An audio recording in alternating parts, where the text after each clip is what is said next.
কবিতাৰ শিৰোনাম জনমভূমি। কবি নলিনীবালা দেৱী। মেলিলো প্ৰথম চকু তোমাৰ কোলাতে আই, জনমৰ আদিম পুৱাত মুদিম আকৌ চকু তোমাৰ কোলাতে শুই, জীৱনৰ শেষ সন্ধিয়াত। মৰাৰ পিছতো যেন পাওঁহি আকৌ ঠাই, চেনেহৰ শীতলী কোলাত। ভাগৰুৱা আত্মাই শেষৰ জিৰণিলৈ জিৰাবহি তোমাৰ ছায়াত। পখী হৈ আকাশৰ বুকুত ফুৰিম উৰি, বাহ ল'ম ওখ বিৰিখত। পুৱতিৰ লগে লগে জগাম তোমাক নিতে, বনৰীয়া সুৱদী গীতত।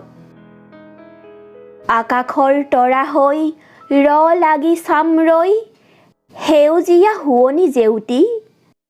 জোনাকত মিল হৈ বিমান পথত ৰৈ, ওৰে ৰাতি কৰিম আৰতি।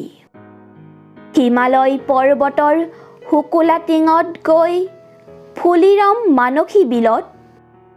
মলয়াৰ সুৱৰত পাৰিজাত ৰেণু সানি, ধুলাম তোমাৰ চৰণত।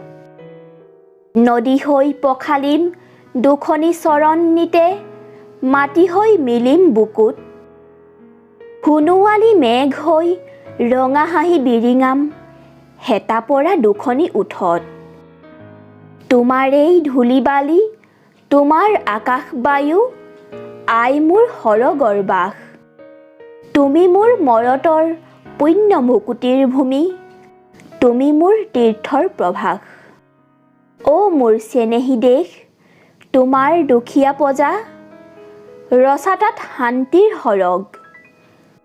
ক'ত পাম এনে প্ৰীতি, সৰল প্ৰাণৰ ভাষা, সেৱাৰ মহিমাময় ত্যাগ। দুখীয়াৰ ভগা প্ৰজা একোখনি তীৰ্থ তাত, একোখনি পুণ্যৰ আশ্ৰম। মৰিলে পুনৰ আহি দুখীয়া দেশতে মোৰ, লওঁ যেন পুনৰ জনম।